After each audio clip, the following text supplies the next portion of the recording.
Naši večerašnji gosti su Helena Ivanov i Stefan Siridžanski. Oni su među najuspešnijim debaterima sveta. Oni su na nedavno održanom svetskom univerzitetskom debatnom prvenstvu osvojili 3. i 4. mesto u konkurenciji od čak 400 timova i 800 debatera. Helena i Stefane, najpre čestitamo na postignutom uspehu. Hvala. Hvala. Evo za početak, koja je bila tema vašeg debatovanja? Pa dakle, mi smo imali 9 preliminarnih rundi, nakon čega smo prošli u 16. finala, 8. finala, četvrtfinale i polufinale i svaka je zapravo bila nova tema i nova runda. Konkretno polufinalna je bila da u svim gradovima treba napraviti posebne ekonomske zone u kojima će obavljanje svih poslova, izuzev kupovine dobara, biti posao samo žena. Dakle, samo žene će to moći da rade, a pored toga imali smo i teme o zaštiti životne sredine, Siriji, položaju određenih ugroženih grupa u društvu, LGBT i tako dalje. Koje teme vas inače najviše interesuju?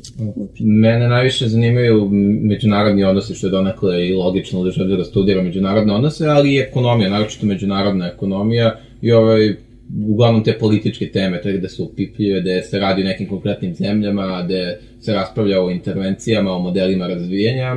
Helena, mislim da više zanimaju teme koje zovemo malo više fluffy, ali to može ona. Da, ja studiram politikologiju, a želim da radim master i nadam se doktorsku disertaciju iz političke filozofije, tako da teme koje se bave određenim pitanjima, na primjer, da li države imaju ili nemaju obavezu da intervenišu u nekim drugim državama gde se dešavaju masovni zločini ili zločini protiv čovečnosti i tome slične teme. Pored toga položaj ugroženih grupa, pa sad da li je to feminizam ili su to životinjska prava ili je to LGBT, znači sve od toga. A i volim te neke, da kažem, čudne teme koje niko ne očekuje da ćemo dobiti. A možete mi objasniti kako funkcioniše kada dobijete temu, koliko ranije dobijate, kako se pripremate? Pa, dakle, tema i pozicija, pošto mi debatujemo u britanskom parlamentarnom formatu, to znači 2 vlade i 2 opozicije, ukupno 4 tima i u svakom timu po 2 debatera i svaki govor traje 7 minuta.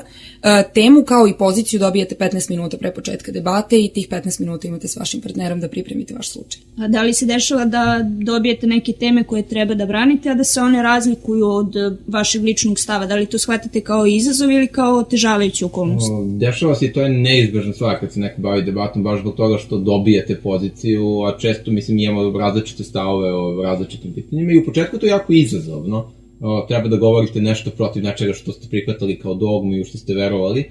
Međutim, posle neko vreme zapravo postane lakše, zato što kada morate da branite stav u koji ne verujete lično, onda idete dublje u argumentaciju, tražite razloge kako možete taj stav da opravdate, znate šta biste sami sebi odgovorili i onda kraju se ispostavlja da bolji ljudi brane slučajeve u koje lično ne veruju, ali u svakom slučaju to je izuzetno zanimljivo. Ja mislim da to je jedna od najvećih vrlina debate, to što tera ljude da preispituju stvari u koje su verovali jako dugo i u kojima nisu uopšte ni razmišljali i onda dođe debatna tema, imaju 15 minuta da smisle sve razloge protiv nečega u što su verovali celog života i obično ispadne vrlo zanimljivo.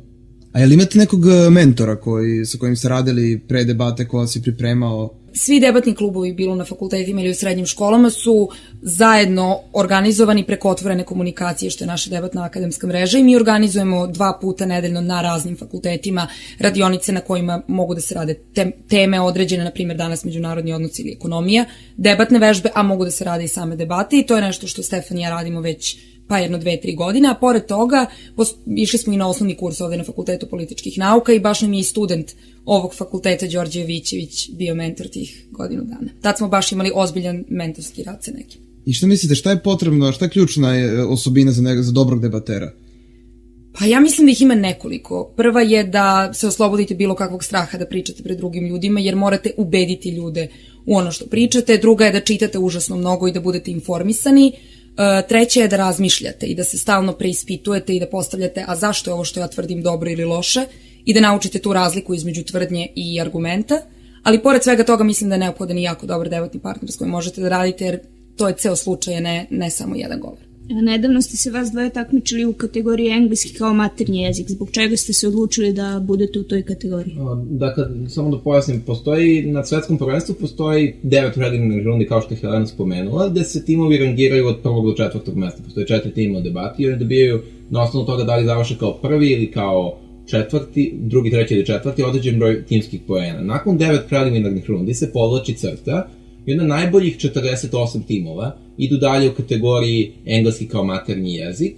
Najboljih 16 kojih dolaze van engleskog govornog područja idu dalje u kategoriji engleski kao drugi jezik, a onda posle toga najjačih 8 idu kategorije engleski kao strani jezik, ljudi koji nisu imali nikakav dodir sa engleskim. Te kategorije su odmišljene tako zato što naprosto ljudi koji dolaze iz zemlje da engleski nije maternji jezik nisu u istoj poziciji kao oni koji imaju logično engleski maternji jezik. Međutim, to je uslovno rečeno neka vrsta pozitivne diskriminacije, jer ukoliko timovi prođu dovoljno dobro da se takmiče sa ljudima koji imaju engleski maternji jezik, posle 9 preliminarnih debata, onda oni mogu potpuno ravnopravno da odu dalje u jačoj kategoriji. Samo ti jači timovi ne mogu da idu dalje u slabijoj kategoriji. I mi smo uspeli posle 9 preliminarnih debata na svetskom prvenstvu da se plasiramo dalje u 16. finala u kategoriji sa timovima kojima je engleski maternji jezik. Konkretno u ovom slučaju mi nismo imali izbora, dakle mi automatski idemo u najjaču kategoriju koja smo prošli dalje, ali da smo ga imali svakako bismo išli dalje jer je izazov takmičiti se protiv ljudi koji imaju neku vrstu prednosti u poređenju sa vama i onda uspevate da ih pobedite. To je poseban izazov koji ne možemo da okusimo kada smo u našoj kategoriji. U jačoj kategoriji je potpuno drugačije. A je drugačije debatovati na srpskom i na engleskom?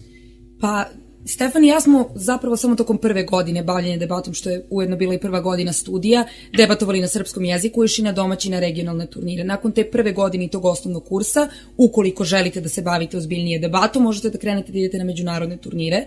Stefan i ja smo sad u trećoj, odnosno već na početku 4. godine debatovanja i s obzirom da već 2,5 godine debatujemo na engleskom jeziku, koliko god čudno zvučalo, meni je sada lakše da debatujem na engleskom, a mislim da govorim i za Stefana, jer prosto sve je stvar navike. S obzirom da toliko dugo i čitamo na engleskom kad se pripremamo za debatu, a inače, a i debatujemo na engleskom, ipak je lakše. Naravno, kad nas uporedite s timovima koji imaju engleski maternji jezik, oni lepše zvuče, oni imaju kvalitetni vokabular, sve to lepše oni spakuju i tako dalje.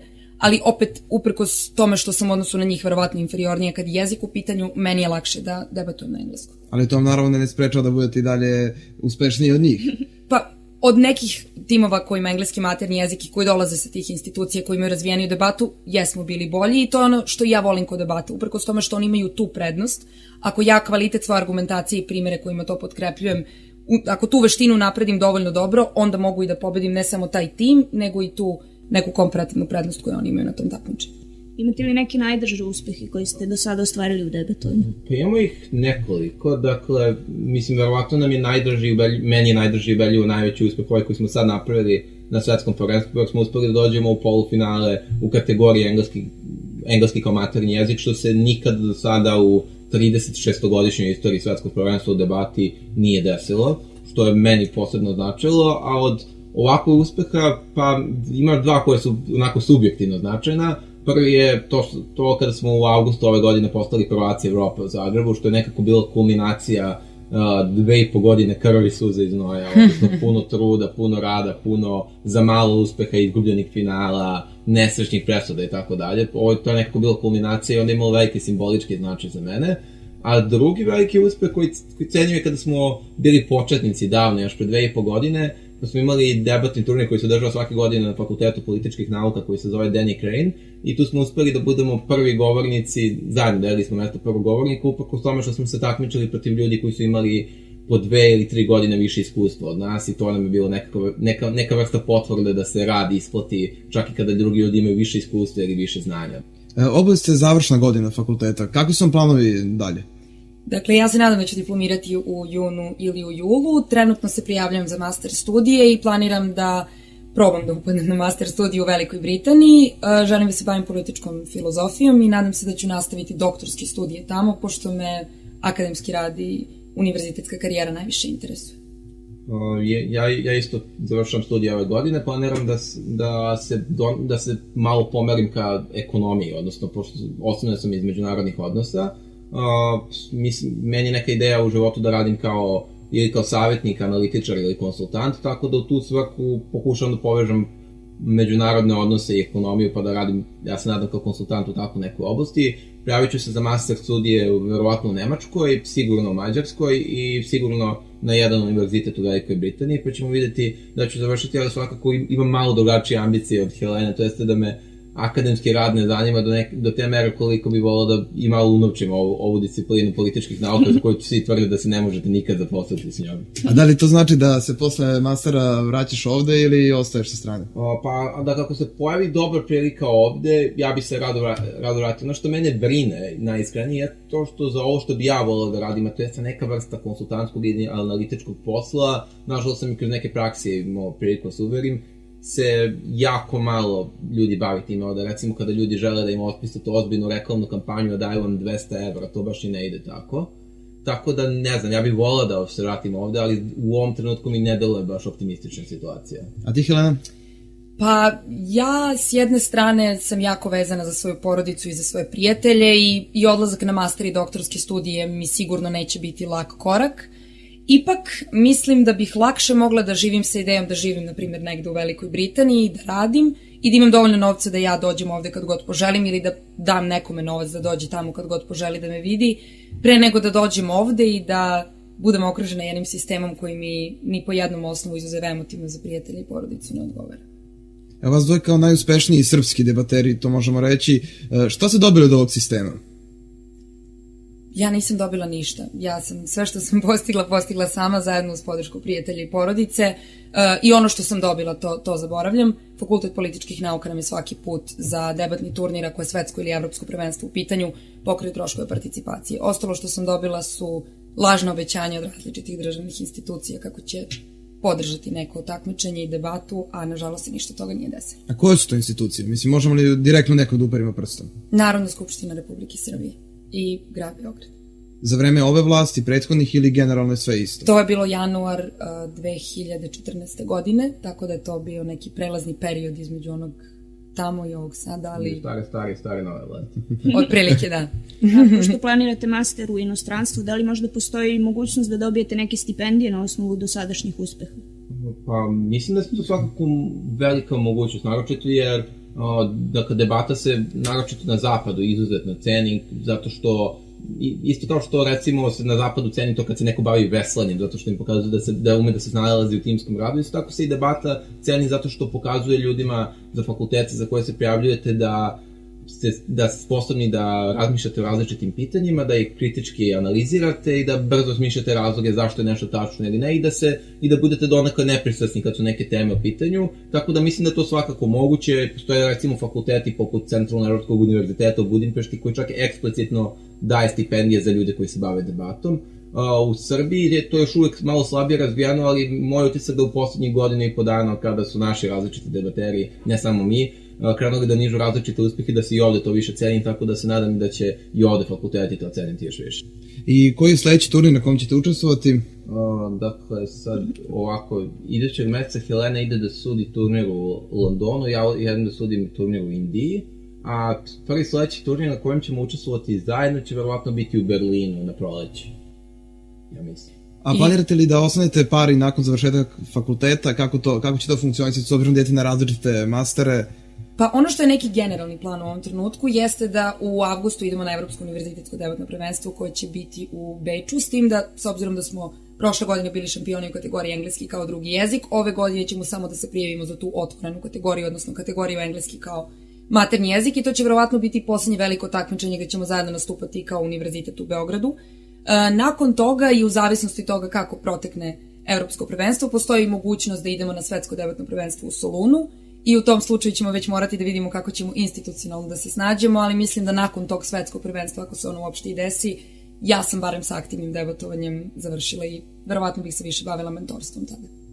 Stefani i Helena, hvala vam što ste bili naši gosti. Mi vam želimo sreću i da postanete šampioni na tom poslednjem i da konačno neko čuje pozive u pomoć, odnosno da dodeli neka sredstva kako bi vam pomogao da i dalje budete tako dobri. Hvala na pozivu.